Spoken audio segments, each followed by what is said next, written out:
Tumours की बात कर रहे थे, किडनी के ट्यूमर्स की। और किडनी के ट्यूमर्स में मैंने बताया कि 3 इंपॉर्टेंट हैं। एक है ऑन्कोसाइटोमा, दूसरा renal cell carcinoma and thirdly Wilms tumour. ठीक है, फिर मैंने ऑन्कोसाइटोमा के बारे में बताया, फिर मैं रीनल सेल कार्सिनोमा के बारे में बता रहा था। मैंने बताया इसके अभी तक ये ओल्ड एज में होता है, इसके रिस्क फैक्टर्स क्या हैं ये बताए थे। अब इसका ओरिजिन क्या है? Its origin is from the proximal tubule, from the cells of the proximal tubule, ये इसका ओरिजिन है। और मैं टाइप्स की बात कर रहा था, and there are three main types. There are three main types. एक है clear cell carcinoma, secondly papillary carcinoma and thirdly chromophobic carcinoma. अब ये जो मैं बात कर रहा था कि ये जो नाम होते हैं ट्यूमर्स के, ये मोस्टली उसकी उसकी मॉर्फोलॉजी को बता रहे होते हैं। उसकी मॉर्फोलॉजी की बेस पे उसके नाम रखे होते हैं हमने। जैसे क्लियर सेल मींस के cell will be having clearing, यानी कि उसका साइटोप्लाज्म क्लियर होगा। ठीक है, ये नाम हमें बता रहा है, आगे हम देखेंगे। सेकेंडली पेपिलरी कार्सिनोमा, यानी कि हमें उसकी मॉर्फोलॉजी में पेपिला मिलेंगे। थर्डली क्रोमोफोबिक कार्सिनोमा, यानी क्रोमोफोबिक यानी दैट हेट द कलर, वो कलर स्टेन नहीं करता, स्टेन लेता ही नहीं है, कलर कलर उठाता ही नहीं है। ठीक है, दे हेट द कलर। सो वो जो साइटोप्लाज्म है वो इओसिनोफिलिक स्टेन लेगा ही नहीं। अगेन साइटोप्लाज्म खाली खाली नजर आएगा हमें। ठीक है, वो स्टेन नहीं लेगा, वो थोड़ा सा डार्क लुकिंग होगा लेकिन वो स्टेन नहीं लेगा। सो दिस इज सो जो मैं बात बेसिक पॉइंट समझाना चाह रहा हूं कि ये जो नाम होते हैं ये उनकी मॉर्फोलॉजी का आइडिया हमें दे रहे होते हैं। So there are three types of renal cell carcinoma, that is clear cell, papillary and chromophobic. Clear cell, मैंने पहले बताया था कि clear cell की सबसे ज्यादा एसोसिएशन है विद द VHL syndrome. ठीक है, mostly they are solitary and they mostly invade the renal vein. Clear cell सबसे ज्यादा एसोसिएशन है विद VHL के साथ और सोलिटरी हैं, और रीनल वेन की invasion most commonly clear cell carcinoma में होती है। और अगर हम इसकी पैथोजेनेसिस की बात करें तो अगेन क्या होगा कि VHL का लॉस होगा। VHL इज अ जीन, उसका लॉस होगा, उसकी वजह से क्या होगा, हाइपोक्सिया इंड्यूसिबल फैक्टर वो इंक्रीज हो जाएगा, and that is one of the pathogenesis, one of the mechanism of clear cell carcinoma development. एक तो ये है। सेकेंडली क्या है, ये मैं ब्रीफली आपको बता रहा हूँ। सेकेंडली क्या है? सेकेंडली है loss of function mutation in SCTD2 gene.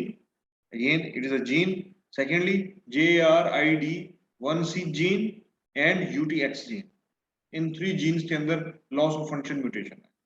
ठीक है, ये दोनों जो मेन बातें हैं, दोनों मैकेनिज्म क्या है, एक में VHL का लॉस है और दूसरे में SCTD2 या JRID1C या UTX, इन 3 जीन्स का लॉस है। ये 2 पाथवेज हैं, they are the main reason for development of renal cell carcinoma.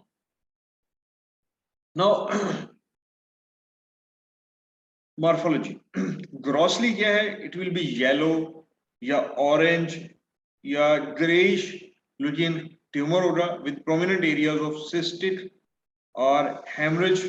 ठीक है, तो ग्रॉसली कलर क्या है, येलो है, आप देख रहे हैं येलोइश या ऑरेंज लाइक कलर होगा, और सिस्टिक सॉलिड एरियाज भी होंगे लेकिन सिस्टिक एरियाज भी होंगे एंड हेमरेजिक एरियाज भी मिलेंगे, जैसे आप देख रहे हैं।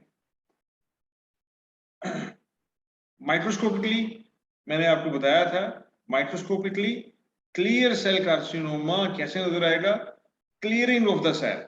आप ये देख रहे हैं कि आपको ये एक सेल है, सेंटर में आपको न्यूक्लियस मिल रहा है, और जो अराउंड जो ये जो सेल बॉर्डर है, ये आप देख रहे हैं सेल बॉर्डर है। ठीक है, ये बॉर्डर है सारा सेल का। तो ये जो साइटोप्लाज्म है दैट इज क्लियर, ये आप देख रहे हैं। ठीक है, ये सेंटर में न्यूक्लियस, लेट्स सपोज ये सेल है, सेंटर में न्यूक्लियस है और इर्द गिर्द ये सारा सेल बॉर्डर है, लेकिन ये जो साइटोप्लाज्म है जो इओसिनोफिलिक होना चाहिए था वो क्लियर है। ठीक है, क्यों क्लियर है? क्योंकि इसने ये ये इसके अंदर लिपिड है या ग्लाइकोजन है बहुत ज्यादा जो कि स्टेन नहीं ले रहा, सो जिसकी वजह से हमें ये साइटोप्लाज्म क्लियर नजर आ रहा है। सो ये इसकी मॉर्फोलॉजी है। ये नाम, इसके नाम से ही हमें इसकी मॉर्फोलॉजी का आइडिया हो रहा है। तो माइक्रोस्कोपिकली क्या है, it will be a clear cell. क्यों क्लियर होता है? Because it contains lot of lipid and glycogen, जिसकी वजह से साइटोप्लाज्म स्टेन नहीं लेता, हेमाटोक्सिन स्टेन नहीं लेता। Nuclei they are small, they are round.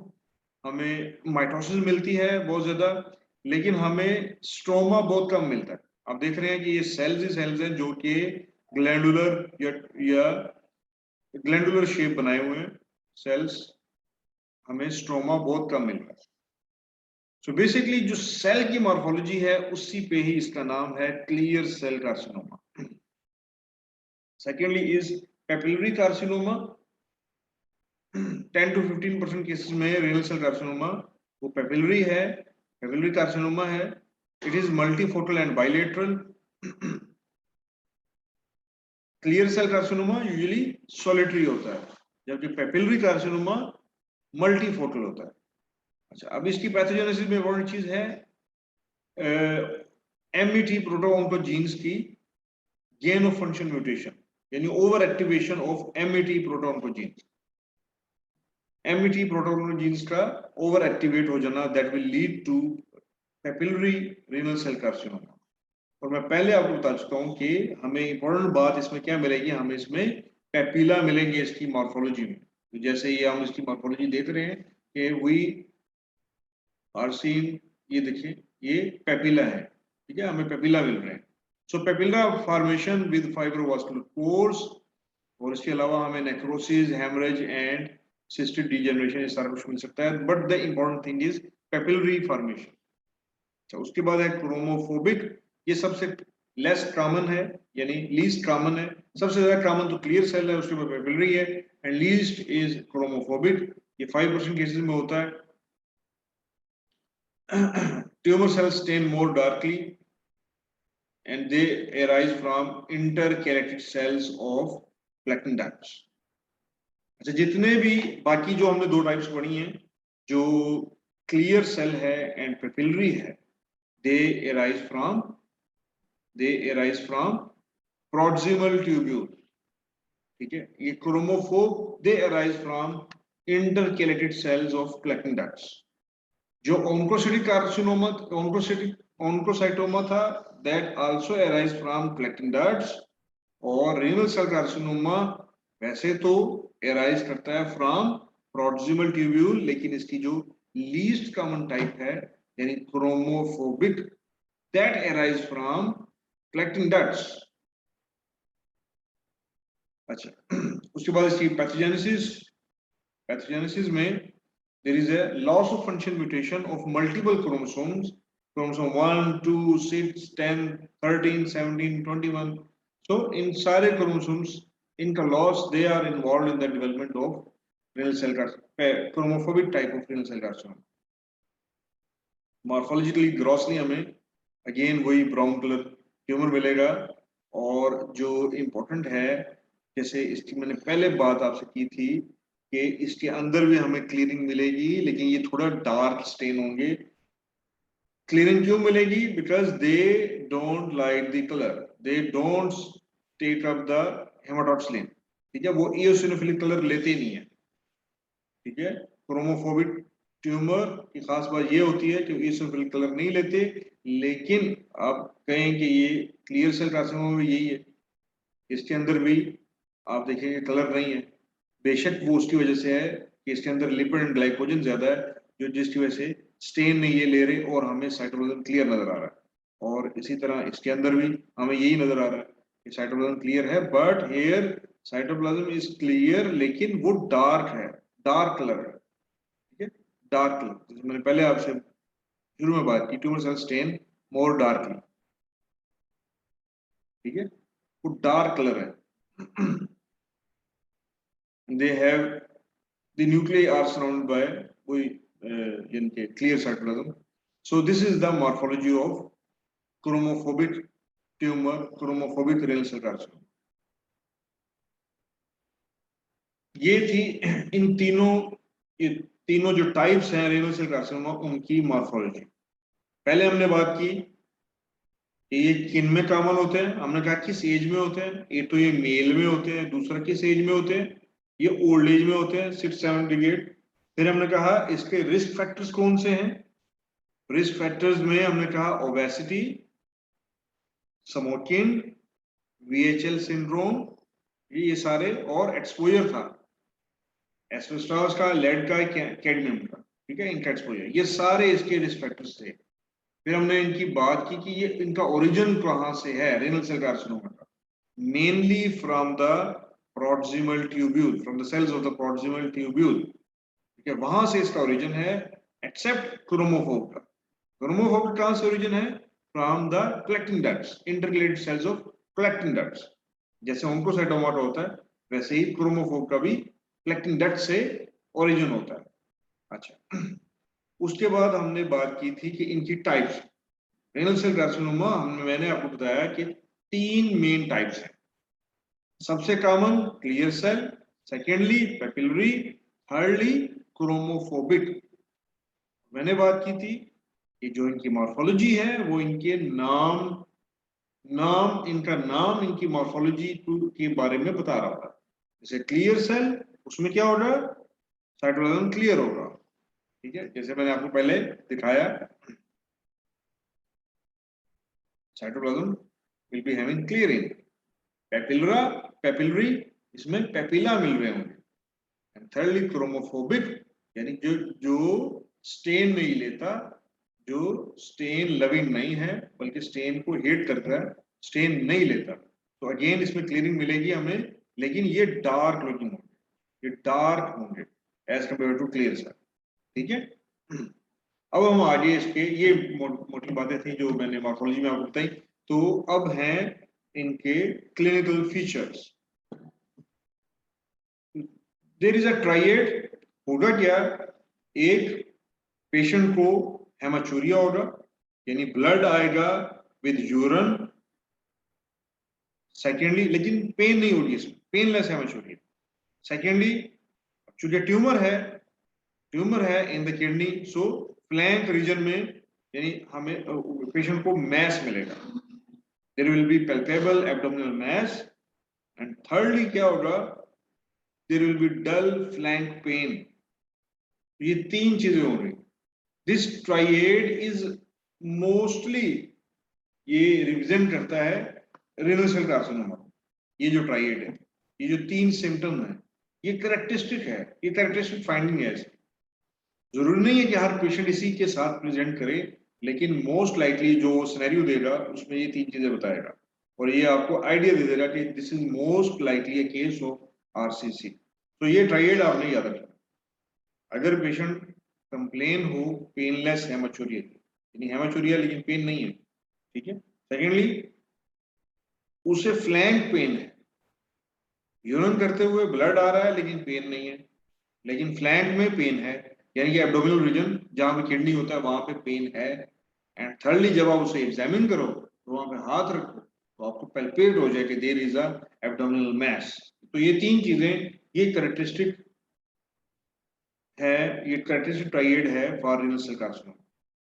इसके अलावा हाइपरटेंशन, वेट लॉस, फीवर वगैरह और क्लिनिकल फीचर्स भी इसमें होते हैं। अब लैब्स, अच्छा, अब इसकी पैरान्यूप्लास्टिक सिंड्रोम वो क्या है। द इम्पोर्टेंट इज एक पोलीसाइथीमिया, इसमें क्या होगा, एरिथ्रोपोइटिन ज्यादा हो जाएगा जिसकी वजह से पोलीसाइथीमिया होगा। Secondly, hypercalciuria. And thirdly, masculinisation या feminisation because of androgen, androgen की एक्सेस होने की वजह से ये हो सकता है। So these are the paraneoplastic syndromes associated with RCC, ये आपने याद रखना है। कौन कौन से, एक मैंने बताया पोलीसाइथीमिया, सेकेंडली हाइपरकैल्सीयूरिया, एंड थर्डली मैस्कुलिनाइजेशन और फेमिनाइजेशन।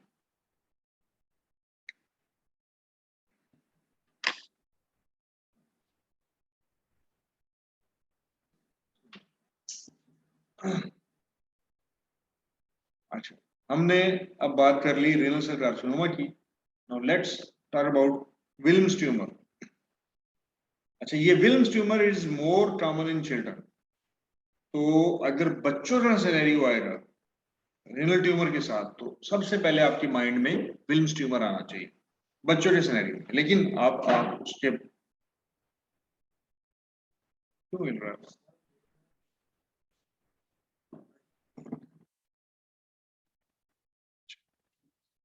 सो तो मैं बात कर रहा था विल्म्स ट्यूमर। सो अगर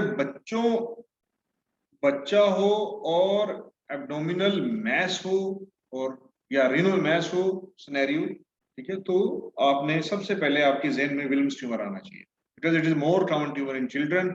ओरिजिन कहाँ है, कहाँ से है? फ्रॉम द मीजोनेफ्रिक मेसोडर्म, क्योंकि ये बच्चों का है। अच्छा, क्लिनिकल फीचर्स में आपको क्या मिलेगा? Unilateral mass with hypertension. So बच्चा है, एब्डोमिनल मैस है, हाइपरटेंशन है। अब बच्चों में तो होती नहीं है हाइपरटेंशन मोस्टली, लेकिन ये क्यों होगा? बिकॉज ऑफ दिस ट्यूमर के इसमें रेनिन इंक्रीज हो जाएगा, उसकी वजह से ज्यादा विल्म्स ट्यूमर। एनी हाउ ये पैथोफिजियोलॉजी है, मैं इसमें नहीं जा रहा डिटेल में, लेकिन छोटी सी बात के अगर बच्चा आए और एब्डोमिनल मैस हो, साथ में हाइपरटेंशन है, तो आपको विल्म्स ट्यूमर सोचना है। बाकी उसकी माइक्रोस्कोपी डिफाइन कर देगी, कंफर्म कर देगी कि ये विल्म्स ट्यूमर ही है सिनेरियो में। ठीक है, वो आपको सिनेरियो में ये सारी बातें बताएगा। Wilms tumour has association with 3 other syndromes. कौन कौन से? वेगर सिंड्रोम, डेनिस-ड्रैश सिंड्रोम या बेकविथ वीडिमैन सिंड्रोम। ये क्या होता है? वेगर सिंड्रोम में डेफिनेटली विल्म्स ट्यूमर होगा, बच्चा है, विल्म्स ट्यूमर होगा, साथ में और इश्यूज भी होंगे, और इश्यूज लाइक एनआईरिडिया होगा इसमें, यानी आइरिस नहीं बनेगा, आइरिस नहीं होगा कंजेनिटली। और क्या होगा? जेनिटो यूरिनरी इश्यूज आएंगे, जेनिटो यूरिनरी इश्यूज होंगे, और इसके अलावा इंटेलेक्चुअल इश्यूज होंगे, यानी कि वो कोई खास उसका ब्रेन डेवलपमेंट नहीं होगी। तो दिस इज अ वेगर syndrome. Another is Denys Drash syndrome. इसमें क्या होता है? ये मेल बच्चों के अंदर होता है, जिनमें विल्म्स ट्यूमर भी होता है, यानी कि बच्चों के अंदर Wilms tumour plus sexual abnormalities, male baby उसके अंदर सेक्सुअल एबनॉर्मलिटी, तो दिस इज डेनिस-ड्रैश सिंड्रोम। और बेटविथ वीडिमैन सिंड्रोम, ये क्या है? इसके अंदर भी विल्म्स ट्यूमर और साथ में और फीचर है, यानी कि उसमें body and organs will be large, यानी उसका पूरी बॉडी लार्ज होगी, उसके ऑर्गन्स लार्ज होंगे, उसकी आईज लार्ज और प्रोमिनेंट होगी, उसकी टंग लार्ज और प्रोमिनेंट होगी, उसके एब्डोमिनल एब्डोमिनल में मतलब उसके जो विसराज हैं वो लार्ज होंगे, और हर्निया होगा। इसी तरह क्रिप्टोरकाइडिज्म होगी, यानी ये टेस्टिस का डिसेंड नहीं हुआ होता। तो ये सारे फीचर्स हैं। एनी हाउ, जो इम्पोर्टेंट बात है, सो दिस वो क्या है कि Wilms tumour is associated with Becker syndrome, with Denys Drash syndrome and with Wiedemann syndrome. इन सब के साथ इसकी एसोसिएशन है। और इसमें इंपॉर्टेंट जो जीन इन्वॉल्व है वो WT1, यानी विल्म्स ट्यूमर के नाम से ये जीन का नाम है, WT1 ट्यूमर का लॉस, जीन का लॉस। तो मॉर्फोलॉजिकली अगर हम देखें विल्म्स ट्यूमर को ग्रॉसली, हमें क्या होगा, क्या मिलेगा? वेल सर्कमस्क्राइब्ड मैस मिलेगा, well circumscribed, and it will B, ये देखें, वेल सर्कमस्क्राइब्ड मैस है, सॉफ्ट ग्रे एरियाज मिलेंगे हमें, और कहीं कहीं हमें हेमरेजिक या सिस्टिक एरियाज भी मिलेंगे। ठीक है, तो ये मेनली बहुत बात क्या है कि it will be a well circumscribed mess.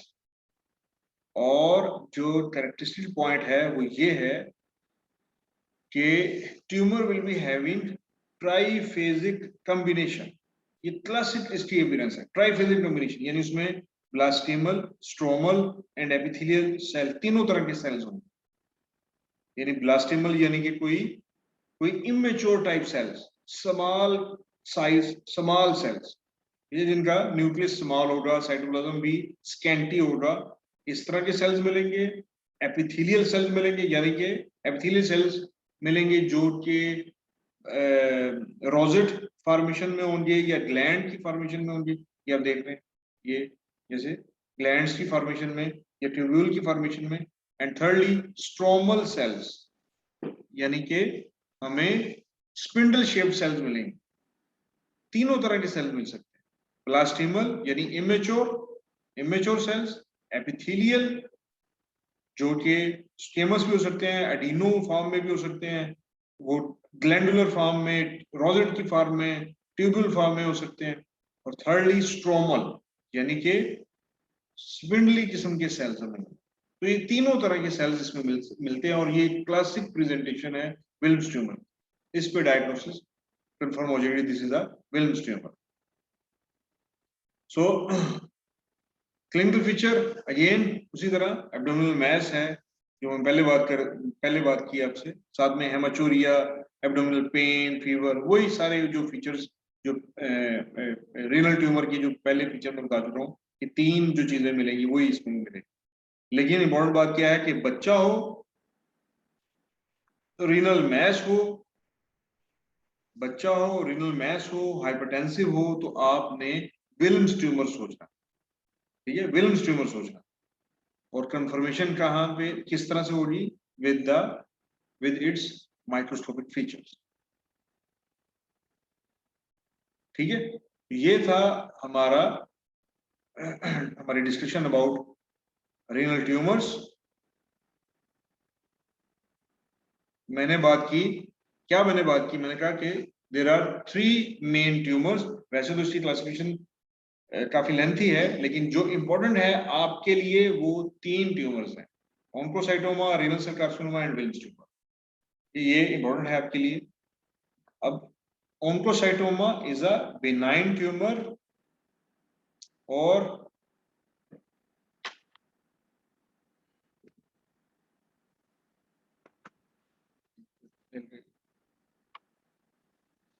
Fix नहीं हो सकता।